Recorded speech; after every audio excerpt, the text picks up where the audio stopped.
नमस्कार मित्रों, मैं नीरज सक्सेना, फिजिक्स फैकल्टी। अब हमें इस लेक्चर से ऑप्टिकल इंस्ट्रूमेंट स्टार्ट करने हैं, यानी प्रकाशीय उपकरण। प्रकाशीय उपकरण में हमें सूक्ष्मदर्शी पढ़ना है और दूरदर्शी पढ़ना है। लास्ट में मानव नेत्र को देख लेंगे, है ना। पर मानव नेत्र का ही रहता है, कभी जैसे शायद वर्तमान सिलेबस में उसे हटा दिया है, कभी ऐड भी था वो, ठीक है, पढ़ा देंगे। एक लेक्चर ज़्यादा से ज़्यादा मानव नेत्र में जाएगा ना। मानव नेत्र में एक लेक्चर से ज़्यादा नहीं बैठता, तो कुल मिला के अगर अपन देखें तो ज़्यादा से ज़्यादा ऑप्टिकल इंस्ट्रूमेंट यानी प्रकाशी के यंत्र में 3 बैठ रहे हैं। सूक्ष्मदर्शी 2 पढ़ने अपने को, दूरदर्शी भी 2 पढ़ने यानी टेलीस्कोप, और मानव नेत्र। तो सब प्रकाशिक यंत्र या प्रकाशीय यंत्र, ऑप्टिकल इंस्ट्रूमेंट, है ना, प्रकाशीय यंत्र मतलब ऑप्टिकल इंस्ट्रूमेंट, ठीक है साहब। प्रकाशीय यंत्र में सबसे पहले कुछ आवश्यक बातें, है ना, फिर अपन यंत्र स्टार्ट कर देंगे। आवश्यक बात में पहली बात, दर्शन कोण तथा स्पष्ट दृष्टि की न्यूनतम दूरी कैपिटल डी, है ना। क्या चीज है ये, अब इस सब क्लियर कर देंगे अपन। पहले बात करेंगे दर्शन कोण की, फिर आगे बात करेंगे वस्तु या बिंब द्वारा नेत्र पर यानी आंख पर आंतरिक कोण को दर्शन कोण कहते हैं, है ना। किसी वस्तु का छोटा या बड़ा, यानी वो कहते हैं स्पष्ट व अस्पष्ट दिखाई देना वस्तु के द्वारा नेत्र पर आंतरिक दर्शन कोण पर निर्भर करता है। मैं पहले आपके सामने सिचुएशन बना देता हूं, फिर अपन बात करेंगे आगे की, है ना। यहां बना, ये सब नेत्र, ये वस्तु है। वस्तु को अलग कलर से अपन ले लें। ये बिंब है, पी क्यू मान लो आप, जो भी, है ना। अभी नेत्र से दूर है, वस्तु द्वारा नेत्र पर आंतरिक कोण को, ये θ1, इसे हम कहेंगे दर्शन कोण। अभी दर्शन कोण आप देख रहे हो θ1 है ना। जब वस्तु को मैं पास लाता हूं, ये सामने वस्तु, यही वस्तु है। अब इसको यहां दिखा देता हूं मैं आपको, ये इसकी दूसरी पोजीशन है। अब आप नेत्र पर आंतरिक कोण मतलब दर्शन कोण देखें तो अब हो गया θ2। आप साफ देख रहे हैं θ2 ग्रेटर देन θ1, और भी पास ला सकते हैं अपन, ठीक है। तो सब पहले तो एक चीज को क्लियर करें, फिर दूसरी पे चलेंगे। वस्तु या बिंब द्वारा नेत्र पर आंतरिक कोण दर्शन कोण कहलाता है। कोई वस्तु का छोटा या बड़ा, इससे ज्यादा बेहतर यह है स्पष्ट व अस्पष्ट दिखाई देना नेत्र पर आंतरिक दर्शन कोण पर निर्भर करता है। जब वस्तु दूर होती है, जैसे ये रही, है ना, पोजीशन फर्स्ट। जब वस्तु दूर होती है तो नेत्र पर आंतरिक दर्शन कोण θ1 कम है, वस्तु स्पष्ट ज्यादा नहीं दिखेगी या ज्यादा स्पष्ट नहीं दिखेगी, क्योंकि नेत्र पर आंतरिक दर्शन कोण का मान कम है। जब वस्तु को नेत्र के समीप लाते हैं, ये देखो पोजीशन सेकंड, तो जैसे जैसे आप वस्तु को नेत्र के समीप लाएंगे, दर्शन कोण का मान पहले की तुलना में बढ़ेगा, और जैसे जैसे दर्शन कोण का मान बढ़ेगा, वस्तु पहले की तुलना में स्पष्ट दिखाई देने लगेगी। भाई बड़ी छोटी तो क्या बोले उसको, वस्तु तो उतनी आकार की है। हाँ ठीक है, पास आएंगे तो स्पष्ट दिखने लग जाएगी, उसका आकार भी पहले की तुलना में बड़ा दिखेगा। आकार तो उसका कांस्टेंट ही है, लेकिन पहले वो छोटी दिख रही थी, दूर थी तो, क्योंकि अल्पदर्शन कोण बनाती है, लेकिन पास आई तो स्पष्ट भी दिखेगी और पहले की तुलना में बड़ी भी दिखेगी। तो सब इसका मतलब ये हुआ कि हम वस्तु को पास लाते जाएं, दर्शन कोण बढ़ता जाएगा, दर्शन कोण बढ़ता जाएगा तो वस्तु पहले की तुलना में स्पष्ट भी दिखने लग जाएगी और उसके वास्तविक आकार यानी बड़े आकार में दिखने लगेगी। ठीक है साहब, लेकिन नहीं, वस्तु को नेत्र के समीप लाने की भी एक निश्चित सीमा है। ऐसा नहीं है कि आप वस्तु को समीप ही लाते रहें, नो, ऐसा नहीं। तो सब उसी के लिए फिर ये दूसरा टॉपिक है जिसको तथा लगा के लिखा मैंने, स्पष्ट दृष्टि की न्यूनतम दूरी। तो दूसरी बात उसी से रिलेटेड है। तो सब नेत्र के समीप लाने की वस्तु को एक सीमा है, फिर उसके बाद भी वो स्पष्ट दिखना बंद हो जाएगी। तो कहने का मतलब आप बहुत समीप भी नहीं ला सकते, क्योंकि उसके लिए एक लिमिटेशन बता रहे हैं आपको, स्पष्ट दृष्टि की दूरी, है ना सर। तो वस्तु की नेत्र से वह न्यूनतम दूरी जिस पर वस्तु बिल्कुल स्पष्ट दिखाई दे,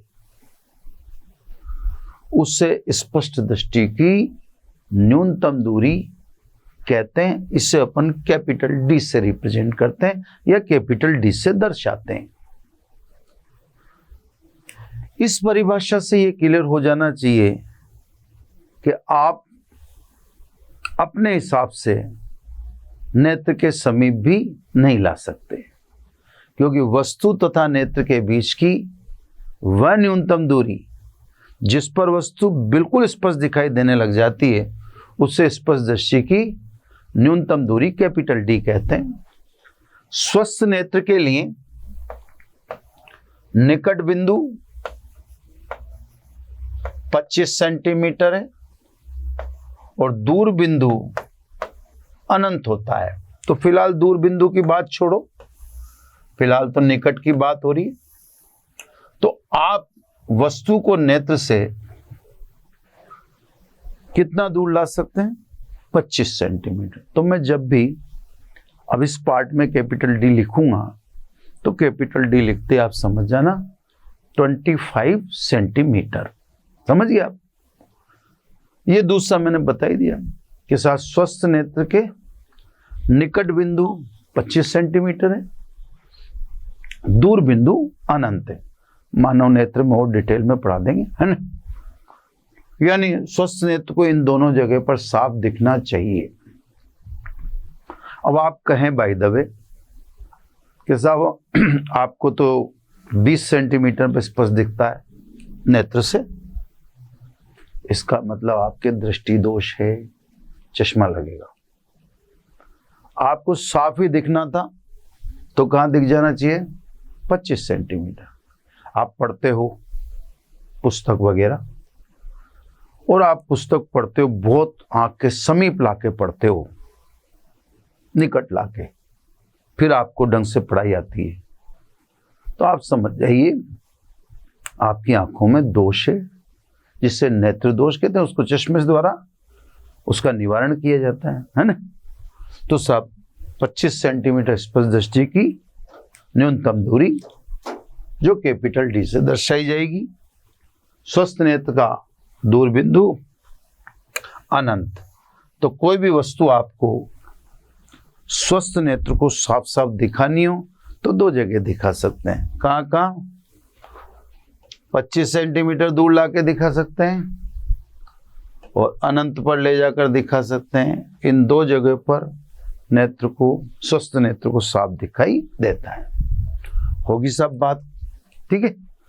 तो ये तो ऑप्टिकल इंस्ट्रूमेंट का पहला टॉपिक जिसकी जानकारी जरूरी थी। अब ऑप्टिकल इंस्ट्रूमेंट का दूसरा टॉपिक यही ले लेते हैं, है ना। कोणीय आवर्धन, एंगुलर मैग्निफिकेशन, कैपिटल एम। मैंने आपको पहले कहा भी था, अपन पहले लेंस वगैरह या दर्पण वगैरह पढ़ रहे थे तो वहां पढ़ रहे थे अपन रेखीय आवर्धन, मतलब तो इसका भी वही है। वहां लंबाई के रूप में, ऊंचाई के रूप में वृद्धि को देखा करते थे। तो लंबाई और ऊंचाई के रूप में वृद्धि देखोगे या लंबाई ऊंचाई के पदों में वृद्धि देखोगे तो उसे रेखीय आवर्धन कहोगे। वहां लिखा एम बराबर प्रतिबिंब की ऊंचाई बटा बिंब की ऊंचाई। अब यहां पर क्योंकि पहले क्या इंट्रोड्यूस कर दिया है, पहले स्पष्ट दिखना किससे समझा दिया है? दर्शन कोण से। बस शुरुआती ऑप्टिकल इंस्ट्रूमेंट में ये समझा दी ना आपको कि छोटा या बड़ा दिखाई देना दर्शन कोण पर निर्भर करता है। तो यहां पर हम वस्तु का बड़ा छोटा होना कोण से देखेंगे। कोई गलत नहीं, वो भी गलत नहीं था, ये भी गलत नहीं है, बात दोनों वैसे एक ही है। भाई ठीक है, वस्तु बड़ी बनेगी, वहां के हिसाब से आवर्धन m ग्रेटर देन 1 हो गया, यहां के हिसाब से भी m ग्रेटर देन 1 होगा, बड़ा कोण मिलेगा। भाई वहां आप लंबाई में कह रहे हो तो प्रतिबिंब बड़ा बनेगा, तो वहां भी आप कहोगे आवर्धन 1 से बड़ा है। यहां भी अगर प्रतिबिंब बड़ा बना तो कोण का मान बढ़ जाएगा। तो बात तो एक ही है ना, अंतर कोई बहुत ज्यादा नहीं। प्रकाशिक यंत्र है, जैसे सूक्ष्मदर्शी है, दूरदर्शी है, एक लेंस भी प्रकाशिक यंत्र ही है। तो प्रकाशिक यंत्रों के द्वारा, मतलब सूक्ष्मदर्शी और दूरदर्शी के द्वारा दर्शन कोण के मान में वृद्धि की जा सकती है और वस्तु को स्पष्ट देखा जा सकता है। दर्शन कोण को बढ़ाकर, यहां भी आपको यही समझे, है ना। प्रकाशिक यंत्रों की दर्शन कोण के मान में वृद्धि करने की योग्यता को कोणीय आवर्धन कहते हैं। हर प्रकाशिक यंत्र यही करता है, दर्शन कोण के मान में वृद्धि कर देता है। और दर्शन कोण के मान में वृद्धि करने की जो प्रकाशिक यंत्र की योग्यता है उससे हम कहते हैं कोणीय आवर्धन। यह यानी कोणीय आवर्धन, है ना, एम। प्रकाशिक यंत्र मतलब सूक्ष्मदर्शी और दूरदर्शी द्वारा निर्मित प्रतिबिंब के द्वारा नेत्र पर आंतरिक दर्शन कोण बीटा, एक बार और बोलूंगा, है ना, तथा बिना प्रकाशिक यंत्र अर्थात केवल वस्तु को डी दूरी पर रख वस्तु द्वारा आंतरिक दर्शन कोण अल्फा के अनुपात के बराबर होता है। दोबारा सुने इसे, पहली लाइन तो आप समझिए कि प्रकाशिक यंत्र सूक्ष्मदर्शी या दूरदर्शी के द्वारा दर्शन कोण के मान में वृद्धि करने की योग्यता को कोणीय आवर्धन कहते हैं। चलिए, है ना। कोणीय आवर्धन प्रकाशिक यंत्र मतलब सूक्ष्मदर्शी, दूरदर्शी आदि के द्वारा निर्मित प्रतिबिंब के द्वारा आंख पर आंतरिक दर्शन कोण बीटा तथा बिना प्रकाशिक यंत्र, कोई प्रकाशिक यंत्र नहीं लोगे, केवल वस्तु के द्वारा, केवल वस्तु, है ना, आप प्रकाशिक यंत्र नहीं ले सकते, केवल वस्तु के द्वारा नेत्र पर आंतरिक दर्शन कोण अल्फा के अनुपात के बराबर होता है ना। यदि अल्फा कोमा बीटा अल्प है तो हम कोणीय आवर्धन को m बराबर 10 बीटा अपॉन 10 अल्फा लिख देंगे। ठीक है साहब। तो यहां पर प्रॉफिट बड़ा छोटा आदि दिखाई देना इससे तय किया जाएगा, किससे? कोणीय आवर्धन से तय किया जाएगा। ठीक है, इससे पता पड़ेगा कि साहब प्रतिबिंब बड़ा बना, छोटा बना, आदि इत्यादि। ये तो वह सब ऑप्टिकल इंस्ट्रूमेंट का आधार जो अपन ने शुरुआत की। अब अपन चालू करेंगे ऑप्टिकल इंस्ट्रूमेंट, है ना, यानी अब पढ़ेंगे अपन प्रकाशिक यंत्र। तो सब प्रकाशिक यंत्र में पहले पढ़ेंगे अपन सूक्ष्मदर्शी, है ना, यानी माइक्रोस्कोप। अब सब वैसे तो सूक्ष्मदर्शी की परिभाषा पे लोग इतने कंसंट्रेट नहीं होते हैं, लेकिन मेरे अनुसार इस पे थोड़ा सा कंसंट्रेट होना चाहिए। यानी इसका मोटिव क्या है पहले वो समझो आप, है ना। इसका मोटिव क्लियर हो जाएगा तो फिर आप माइक्रोस्कोप की अवधारणा भी समझ लेंगे कि आखिर इंस्ट्रूमेंट बना किस लिए, और फिर आपको यह भी समझ में आ जाएगा कि दूरदर्शी यानी टेलीस्कोप कुछ अलग है। टेलीस्कोप माइक्रोस्कोप का काम नहीं कर सकता और माइक्रोस्कोप टेलीस्कोप का काम नहीं कर। सामान्य धारणा के मुताबिक हमारे को लगता है कि टेलीस्कोप यानी दूरदर्शी भी बड़ा प्रतिबिंब बना के देगा, ये भी बड़ा, दोनों के लिए हम एक जैसा सोचते हैं, जबकि ऐसा दूर दूर तक नहीं है। तो आप ध्यान से सुने, मैं 2 बार समझा दूंगा आपको। सूक्ष्म वस्तु, सूक्ष्म वस्तु में आप वो भी ले सकते हो जो आपको दिखती नहीं, जैसे बैक्टीरिया है, वायरस हैं, डस्ट पार्टिकल हैं। सूक्ष्म वस्तु में आप वो भी ले सकते हो जो आपको बिल्कुल स्पष्ट नहीं दिखती, बहुत छोटे होने के कारण, मतलब दिखती है, जैसे बैक्टीरिया, वायरस, डस्ट पार्टिकल, ये तो दिखते नहीं हमें, है ना। लेकिन कहने का मतलब ये नहीं है कि सूक्ष्मदर्शी से यही देखेंगे, बहुत माइक्रो साइज की चीजें बहुत सारी होती हैं, है ना। यही क्यों सोच, हमारे जैसे इस हाथ पर ही कोई गंदगी हो, हमें दिख नहीं रही, है ना। तो सूक्ष्म वस्तुओं में ज्यादातर हमारी सोच होती है जो नहीं दिखती हो बहुत। अब क्यों नहीं दिखती साहब, पहले इसकी चर्चा करें। तो जो सूक्ष्म वस्तु होती है, बैक्टीरिया, वायरस वगैरह वगैरह, यह अत्यल्प दर्शन कोण आंतरित करने के कारण स्पष्ट दिखाई नहीं देती है, समीप होने के बावजूद। भाई आप कहोगे 25 सेंटीमीटर दूर लाके देख लो, क्योंकि स्पष्ट दृष्टि की न्यूनतम दूरी आपको 25 सेंटीमीटर बताई गई है। तो आपका ये जवाब होगा कि भाई 25 सेंटीमीटर दूर लाके देख लेना चाहिए। नहीं, सूक्ष्म आकार के कारण अति अल्प दर्शन कोण आंतरित करने से समीप होने के बावजूद सूक्ष्म वस्तुएं स्पष्ट दिखाई नहीं देती है। तो यहाँ पे ध्यान देने वाली बात यह है कि जिस वस्तु की हम बात कर रहे हैं उसको समीप भी ले आए हम, मतलब 25 सेंटीमीटर पे भी ले आए, लेकिन वो है ही इतनी माइक्रो साइज, इतना छोटा साइज, इतना सूक्ष्म कि उसके द्वारा नेत्र पर आंतरिक दर्शन कोण अति अल्प है, तो स्पष्ट दिखाई नहीं दे रही। ये तो इसका मोटिव है, ये देखता किसको है? सूक्ष्म वस्तु। अब क्या करेंगे साहब आपको क्या करना चाहिए?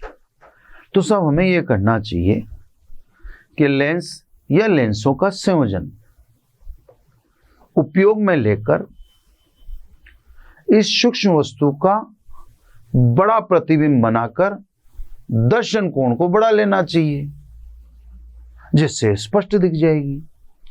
आइडिया सही है, हम भी यही करेंगे, है ना?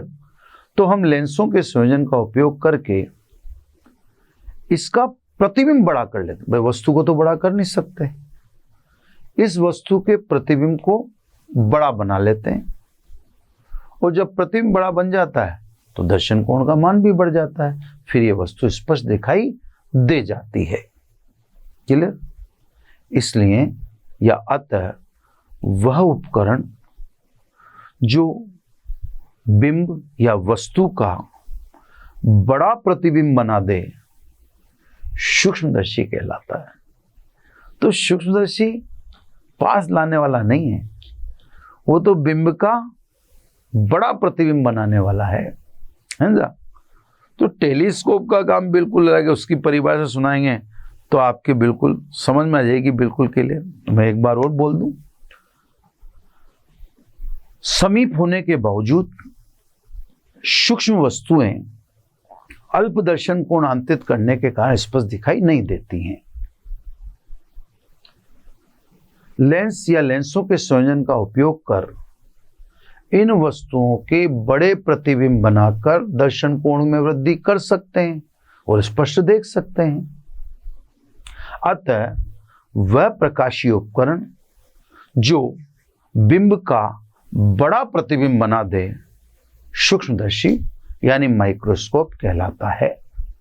ठीक है साहब? अब सूक्ष्मदर्शी दो प्रकार के होते हैं, है ना? नंबर 1,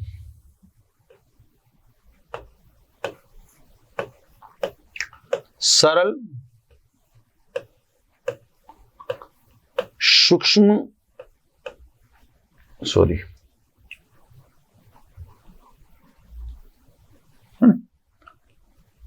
सरल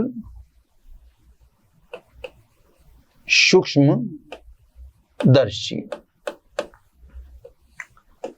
यानी सिंपल माइक्रोस्कोप। ठीक है ना? अब सरल सूक्ष्मदर्शी क्या है साहब, है ना?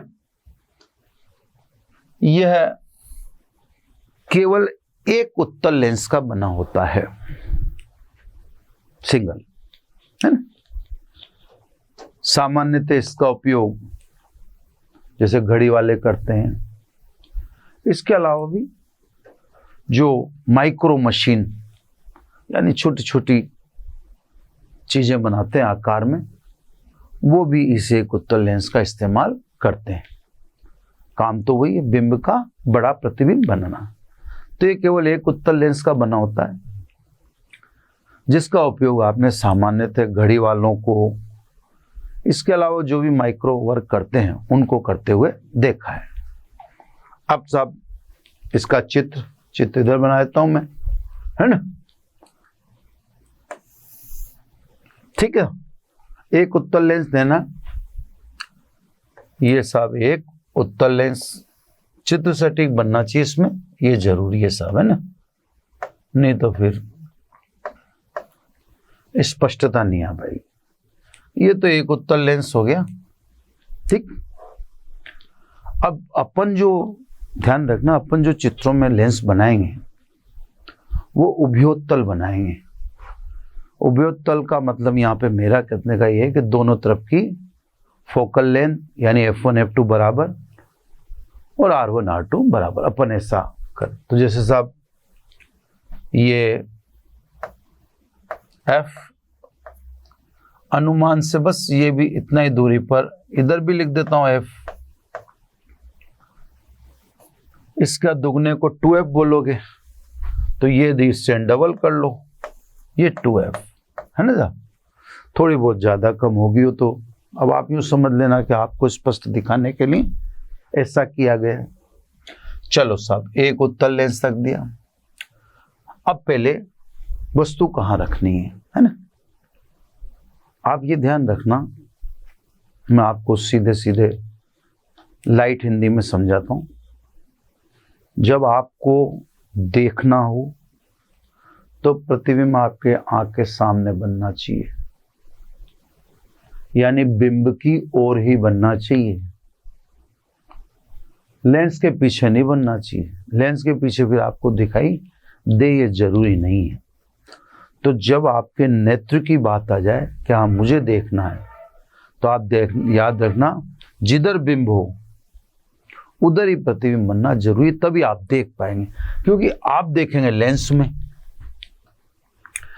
में देखेंगे तो प्रतिबिंब इधर बनेगा, जब भी तो दिखेगा, इधर ही मैं बिंब रखने वाला हूं, समझ गए ना आप। तो आपको स्पेशली देखते समय, जब आपकी आंख नहीं है तो आप ठीक है, प्रतिबिंब कहीं भी बनो, उससे मेरे को मतलब नहीं है। लेकिन आपको अगर फाइनल आंख से देखना है तो आप तो यहाँ आंख रख लेंगे, ये लेंस आपकी आंख में होगा एक तरह से, तो आपको सामने दिखनी चाहिए वस्तु। तो ये आप विशेष रूप से ध्यान रखना। अब बिंब की ओर ही प्रतिबिंब दिखे उत्तल लेंस में, तो मैंने आपको जब उत्तल लेंस पढ़ाया था तो एक जो मैंने कहा था ना, बिंब के सापेक्ष प्रतिबिंब की स्थितियां, तो बिंब के सापेक्ष प्रतिबिंब की स्थितियों में मैंने एक स्पेशल केस आपको बताया था। स्पेशल केस क्या था कि उत्तल लेंस एक स्थिति में आभासी, सीधा, बड़ा व F2F के बीच में प्रतिबिंब बनाता है, जबकि बिंब O और F के बीच में हो। तो ये एक केस आपको याद रखना है। उस समय भूल गया हूं तो अभी भी ध्यान रखना कि मैं बिंब को O और F के बीच में रखूंगा तो इधर ही, मतलब बिंब की ओर ही, सीधा मतलब आभासी व बड़ा स्पष्ट प्रतिबिंब बनेगा। ठीक है ना साहब। तो स्वाभाविक है, जब सामने ही दिखे यानी बिंब की ओर ही दिखे तो उत्तल लेंस में तो तभी दिख सकता है जबकि आप बिंब को कहां रखें, O व F के मध्य। तो साहब किरण चित्र मैं कोशिश करूंगा कि जरा सी मिस्टेक नहीं हो, है ना। ये साहब वस्तु प्रकाश केंद्र से दूरी है यू, प्रतिबिंब का निर्माण करना। अब देखो मेरे को बहुत अनुमान से सीधी प्रकाश केंद्र, क्योंकि किरण चित्र ना, किरण चित्र में किरण टेढ़ी होगी तो वो चित्र सारा सत्यानाश हो जाएगा, है ना। तो कोशिश कर रहा हूं मैं, ये जो किरण मुख्य अक्ष के समांतर होगी वह फोकस से गुजरेगी।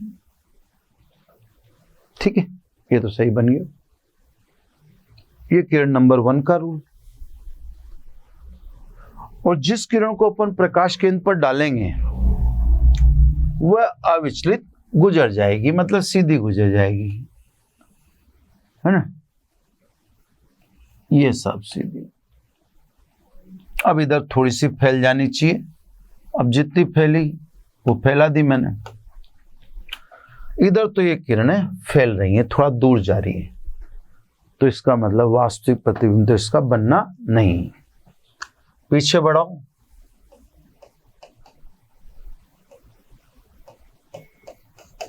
है ना। ये पीछे आपने बढ़ाया तो F2F के बीच में ये प्रतिबिंब P डैश Q डैश बनना F2F के बीच में ही चाहिए। नियम तो नियम की जगह साहब, है ना। ये सब प्रतिबिंब बन गया, है ना। तो सब ये जो कोण बीटा है या ये कोण है, जो नेत्र पर आंतित है, इसे तो आप कहेंगे बीटा। एक बिना लेंस के आप कितनी दूरी पर रखेंगे वस्तु को? सूक्ष्म वस्तु है तो डी दूरी पे रखना चाहिए भाई। आप इसको तो पास ला सकते हैं ना, तो जिसको पास ला सकते हैं बिना लेंस के, उसको कहाँ ले जाके देखेंगे? 25 सेंटीमीटर पर, है ना। तो ये आप जिसको पास ला सकते हैं उसके लिए तो स्वाभाविक है आप स्पष्ट देखने के लिए 25 सेंटीमीटर का इस्तेमाल ही करेंगे। ये बिना लेंस के आंतरिक कोण, इससे कहते हैं अल्फा। मैंने भी पढ़ाया था ना आपको, ये इसमें देखो आप, प्रॉफिट देखूंगा मैं, है ना। तो 10 बीटा अपॉन 10 अल्फा। तो बीटा तो क्या था? प्रकाशिक यंत्र के द्वारा निर्मित प्रतिबिंब से नेत्र पर आंतरिक दर्शन कोण, और अल्फा क्या था? बिना प्रकाशिक यंत्र, बिना प्रकाशिक यंत्र नेत्र पर आंतरिक दर्शन कोण, इनके अनुपात को हम कहते हैं आवर्धन। अब सब इसमें अपन ने बनावट में तो ज्यादा कोई टाइम वेस्ट करना नहीं, सीधा से एक सिंपल सा आप बता देना कि साहब वस्तु हमने ओ और एफ के मध्य में रखी। क्यों रखी हो तो अपन जानते हैं, सामने की ओर यानी बिंबी की ओर ही F2F के मध्य सीधा आभासी व बड़ा प्रतिबिंब P डैश Q डैश प्राप्त होता है। ठीक है, अब जो भी पता लगना होगा वो तो लगेगा कोणीय आवर्धन से। प्रॉफिट क्या हुआ नहीं हुआ वो आपको पता यहां से लगेगा। कोणीय आवर्धन, है ना। कैपिटल M निकालो, ये गणना है। इसमें एक चीज है, ये गणना एक तरह से फिक्स है। सूक्ष्मदर्शी में भी यही है, दूरदर्शी में भी यही है। तो ये जो अपन कैलकुलेशन करने जा रहे हैं ये कॉम्प्लिकेटेड नहीं है, ये बार बार रिपीट होगी, है ना। एक बार अपन सारा आराम से कर लेंगे। ये सब M बराबर 10 बीटा अपॉन 10 अल्फा, ठीक है साहब, है ना। 10 बीटा रखो सब, M 10 बीटा, लंब तो PQ दिख ही रहा आपको, बटा आधार। अभी आधार U है, ये आपतित किरण के विपरीत है। OQ ये आपतित किरण, ये देखो आपतित किरण इधर है ना। आपतित किरण के दिशा में ली गई दूरियां धनात्मक होंगी और आपतित किरण के विपरीत ली गई दूरियां ऋणात्मक होंगी। तो OQ बोल रहे हो ना आप, तो आपतित किरण के विपरीत तो माइनस है ना, ये माइनस U। ये तो हो गया आपका 10 बीटा। अब 10 अल्फा। लंब तो आपका वही PQ है, इससे आधार मतलब D, नेत्र लेंस के सामने, तो माइनस D।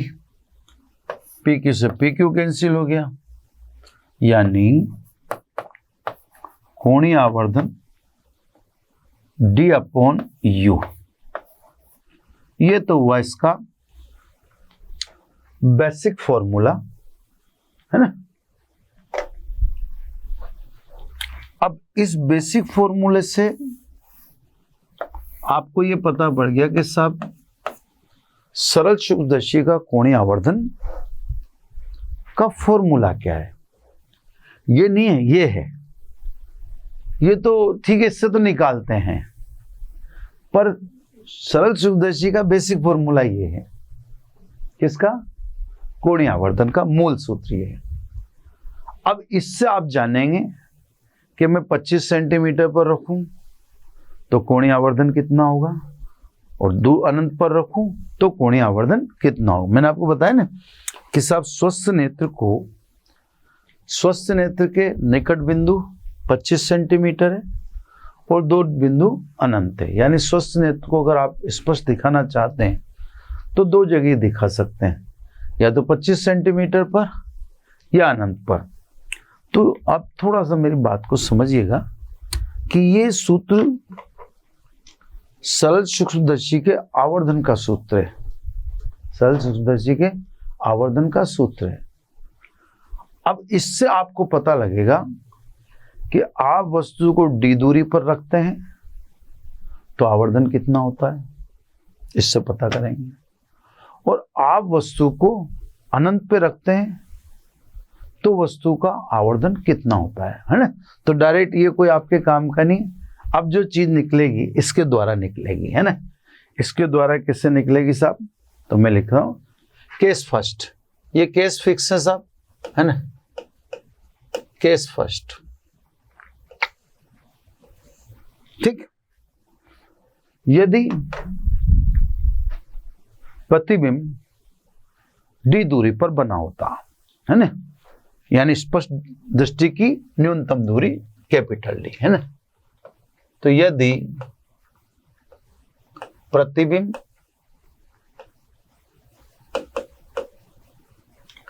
एक मिनट,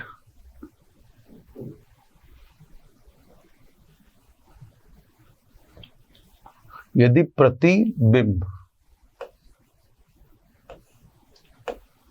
कैपिटल D दूरी पर बने, समझ गए होंगे आप, है ना, कैपिटल D दूरी पर बने। भाई प्रतिबिंब तो आप अपने हिसाब से स्थानांतरित कर सकते हैं, लेंस आपके हाथ में, तो आप प्रतिबिंब को आगे पीछे ले जा सकते हैं। और स्वाभाविक है कि स्वस्थ नेत्र के लिए हम दो जगह दिखाएंगे, एक तो d दूरी पर। तो सब प्रतिबिंब अगर हम d दूरी पर बनाते, है ना, मैं आपको उस चित्र में भी दिखा दूं कि आप क्या करते हैं ना, देख लीजिए। ये आप d दूरी पर दे जाते हैं, है ना साहब।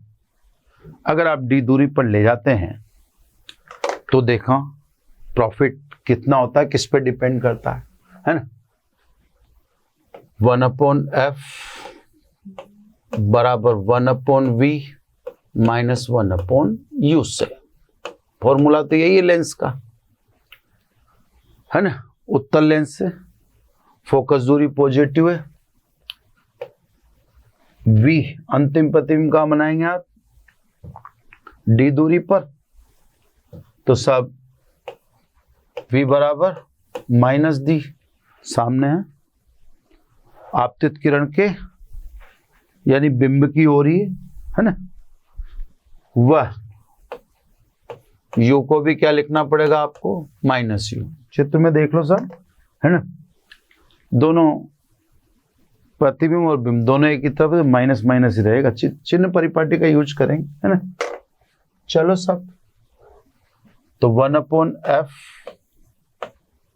इज इक्वल टू, ये माइनस डी रख दिया, ये माइनस माइनस प्लस हो गया 1/u। अब देखो सरल सूक्ष्मदर्शी का आवर्धन है d/u, तो इसका मतलब आपको चाहिए d/u। सीधी सी बात है, वो वहां से पता पड़ता है कि हमें चाहिए क्या। तो d/u चाहिए तो अपन इसको d से मल्टीप्लाई कर देते हैं, है ना। तो सब दोनों ओर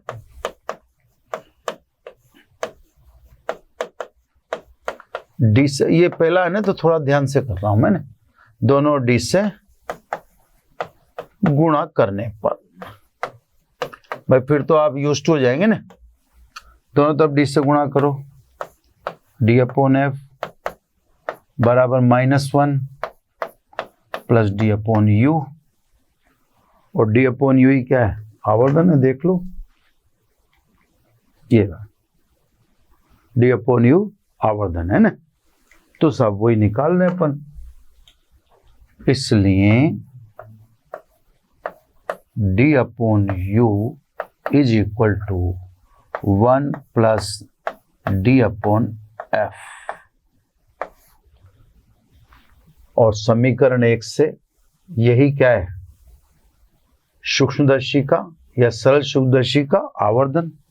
तो सब by equation 1 m is equal to d/u को मैंने क्या रख दिया, m, है ना। m is equal to 1 plus d upon f। तो सब अगर आप d दूरी पर देखेंगे या d दूरी पर प्रतिबिंब बनाएंगे तो आवर्धन ये होगा। अभी रिजल्ट निकालेंगे, कंसीडरेशन करेंगे कि सेकंड स्वस्थ नेत्र को दो ही जगह साफ दिखता है, अनंत पर। तो सब यदि प्रतिबिंब अनंत पर बने, है ना। अब इसमें डायरेक्ट भी कर सकते हैं, इससे भी कर सकते हैं। अब देखो 1/f बराबर 1/इंफिनिटिव, है ना। और माइनस माइनस यू तो क्या हो जाएगा प्लस, यानी डायरेक्ट दिखाई दे रहा है, इसने यू बराबर f। या तो इससे लिख दो या डायरेक्ट ही लिख दो, है ना। यदि u बराबर f तो v बराबर अनंत। वैसे हम जानते हैं कि अगर बिंब फोकस पर होगा तो प्रतिबिंब कहाँ बनेगा, अनंत पर। तो डायरेक्ट भी लिख सकते हो, कोई जरूरी नहीं है कि ऐसा ही करें। u का मान आ गया, अब u की वैल्यू यहां रख दो आवर्धन के सूत्र में, m बराबर d अपॉन u, है ना। तो सब एक से m बराबर d अपॉन u और u की जगह क्या रख दें अपन f। तो सब स्वस्थ नेत्र तो या तो d दूरी पे देखेगा या अनंत पे देखेगा। तो अब आप समीकरण 2 और समीकरण 3 इनके द्वारा बताओ कि सब अधिक आवर्धन यानी कैपिटल M के अधिक मान के लिए आपको क्या करना चाहिए। देखो साहब, d तो फिक्स है, d तो 25 सेंटीमीटर है, वो अपन पढ़ ही चुके कि d बराबर 25 सेंटीमीटर। तो उसकी तो अब आप कहो कि हमें d ज्यादा करना चाहिए, तो d ज्यादा करना आपके हाथ में थोड़ी है ना। d तो जो है फिक्स है। अब बोलो, स्वाभाविक के 2 और 3 से स्पष्ट है कि लेंस की फोकस दूरी f कम होनी चाहिए। अगर लेंस की फोकस दूरी f कम होगी तो देखो आवर्धन अधिक होगा, प्रतिबिंब बड़ा बनेगा, कोणीय आवर्धन बड़ा होगा। इसमें भी देख लो, अगर लेंस की फोकस दूरी f कम होगी तो m का मान अधिक होगा, यानी आवर्धन अधिक होगा, बड़ा प्रतिबिंब बनेगा, है ना। तो सब सरल सूक्ष्मदर्शी से अगर वस्तु का आवर्धित प्रतिबिंब, मैं साइड में जाऊं ना, बड़ा प्रतिबिंब बनाना है तो लेंस की फोकस दूरी कम होनी चाहिए। अब इसका मैं आपको बेसिक समझा रहा हूं, है ना, थोड़ा सा उसको ध्यान से समझिएगा। ठीक है, रिजल्ट आया, रिजल्ट बिल्कुल सही कह रहा है, लेकिन इसके मायने क्या हैं, क्या मतलब है, ऐसा रिजल्ट क्यों कह रहा है। तो अब मैं जो चीज समझा रहा हूं वो बहुत डेप्थ वाली चीज है। पहले मैं आपके सामने प्रश्न पैदा करता हूं, फिर मैं आपको उत्तर समझाता हूं थ्योरेटिकली, फिर आपको समझ में आ जाएगा कि ये भी सही कह रहा है। अब देखो, मेरी बात को बहुत ध्यान से सुनिएगा, है ना साहब। सॉरी,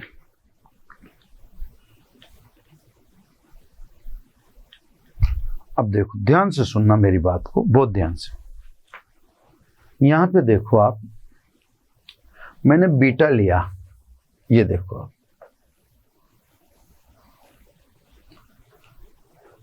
है ना,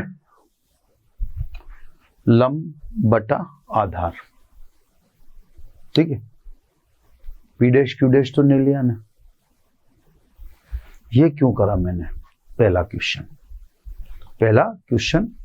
कि मुझे तो प्रतिबिंब लेना चाहिए था, मैंने पी क्यू क्यों लिया यहां पर, है ना।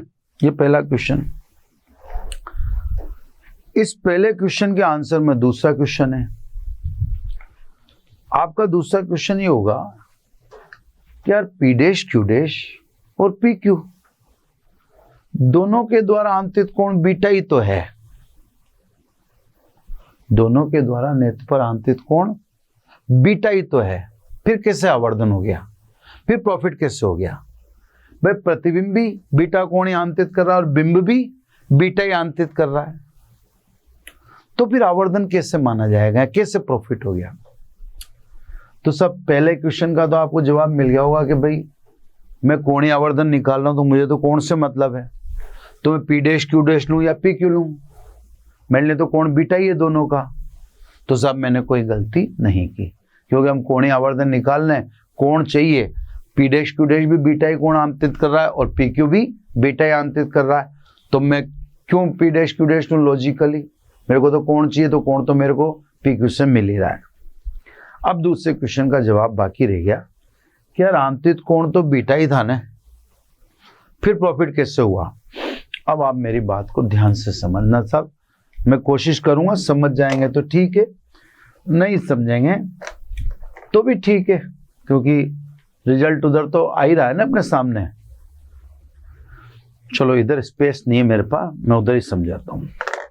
देखो सब, कोई भी वस्तु ले लेते हैं अपन, किसी भी आकार की, ये कोई अपन ने गोलाकार वस्तु ले ली, ठीक। अब आप इसको स्पष्ट देखने के लिए, ये समझने वाली बात है साहब, शानदार, 25 सेंटीमीटर पर अपनी आंख रखेंगे, ठीक है। देखने का सिद्धांत क्या है कि साहब इस वस्तु पर लाइट गिरती है ना, अभी सब मैं बता दूंगा, और ये वस्तु प्रकाश को परावर्तित करती है, वो परावर्तित प्रकाश आपकी आंख में घुसता है, वो परावर्तित किरणें अंदर रेटिना पर प्रतिबिंब बनाती हैं, है ना। अब जब इस वस्तु पर प्रकाश डला, ध्यान से समझना सब, मजा आएगा। ये वस्तु पर आपने प्रकाश डाला, है ना, ये प्रकाश परावर्तित होगा,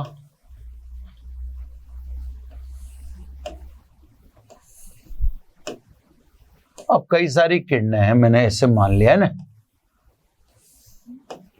अब ये देखो, ध्यान से देखना, अब वस्तु से परावर्तन के पश्चात अगर आप देखें तो कुछ ही किरणें, क्योंकि आपकी आंख छोटी है, आंख का आकार छोटा है, आंख का आकार छोटा है, तो ये जो आपने प्रकाश डाला वस्तु से परावर्तित होकर गया, तो वो सारी किरणें आंख में थोड़ी प्रवेश कर गई, कई सारी किरणें तो आपकी आंख के बाहर से निकल गई,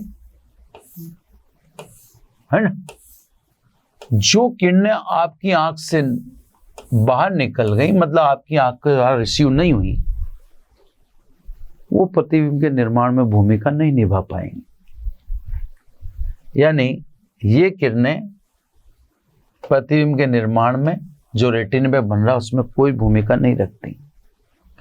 तो खूब सारी किरणें आपकी आंख खो चुकी है, इसलिए आपकी आंख के रेटिने पर प्रतिबिंब स्पष्ट और चमकीला नहीं बन पाया। अब आप करते क्या? पास तो ला नहीं सकते, रखना तो आपको 25 सेंटीमीटर दूर है, क्योंकि स्पष्ट दृष्टि की न्यूनतम दूरी, तो आप करोगे क्या? आप पास तो ला नहीं सकते, क्या करें? अब साहब हम क्या करें? तो देखो,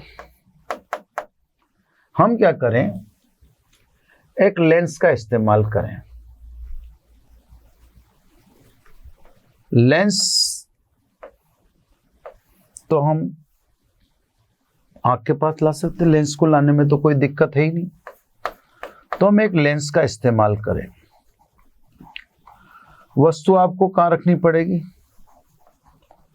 O और F के मध्य। अब जैसे फोकस दूरी 10 सेंटीमीटर है, तो वस्तु कहां रखोगे आप? 10 सेंटीमीटर के अंदर, क्योंकि O और F के मध्य रखना है। ये 10 सेंटीमीटर के अंदर रखी, आपने 9 सेंटीमीटर पर रख दी। अभी भी तो किरणें बाहर निकल सकती हैं, लेंस से भी बाहर निकल सकती हैं, है ना। अभी भी किरणें लेंस से बाहर निकलने का चांस रहेगा, ठीक है साहब।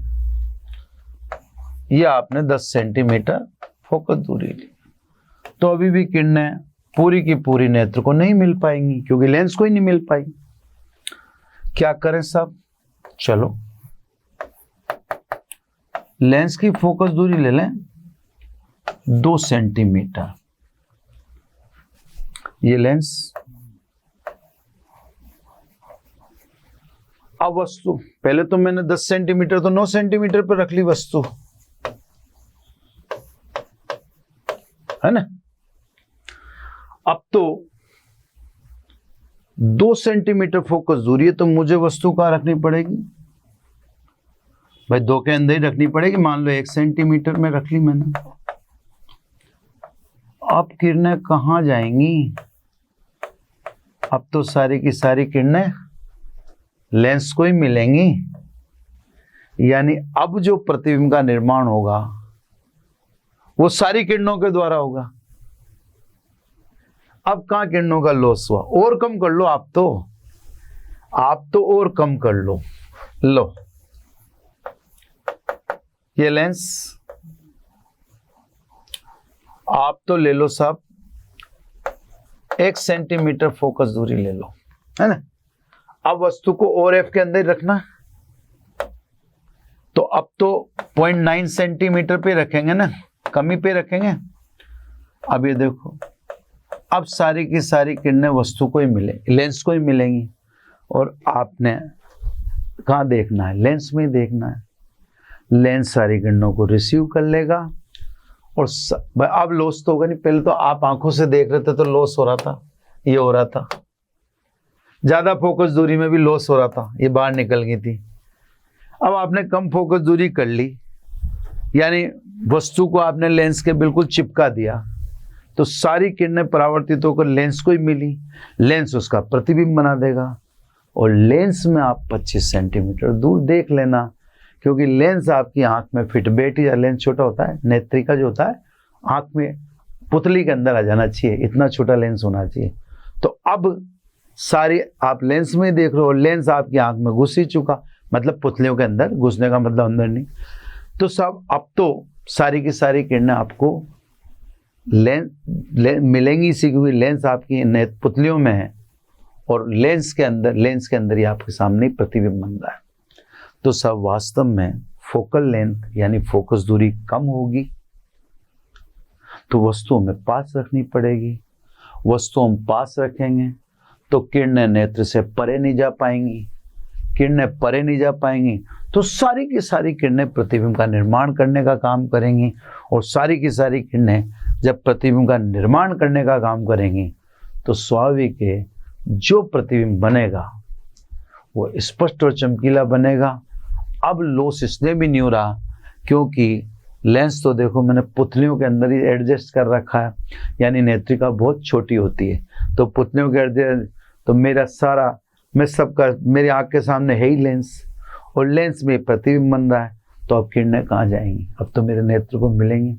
तो ये है साहब स्पष्ट देखने का फंडा, है ना।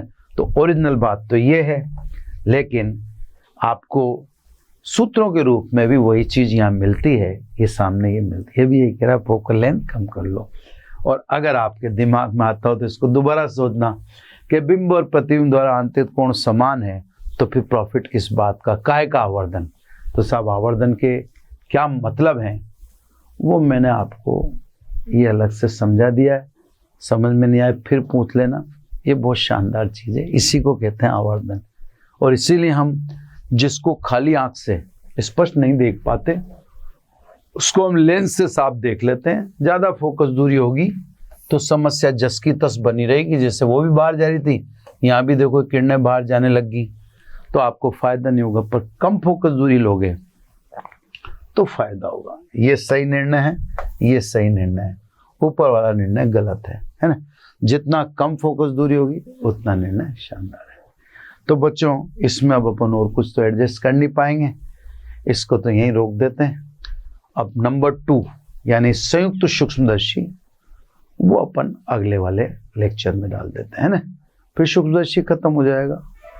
अब इसमें मैं चित्र बना दूं या कुछ कर दूं तो फिर वो गड़बड़ जाएगी ना, तो बस इसमें इतना ही, फिर next lecture. Thank you very much. आशा करता हूं हमारे टॉप एजुकेटर का यह लेक्चर आपको पसंद आया होगा। अगर पसंद आया है तो वीडियो को लाइक करिए, चैनल को सब्सक्राइब करिए और शेयर भी करिए, क्योंकि ज्ञान बांटने से बढ़ता है और सही बताऊं तो पुण्य भी मिलता है। मुझे सुनने के लिए बहुत बहुत धन्यवाद। Thank you.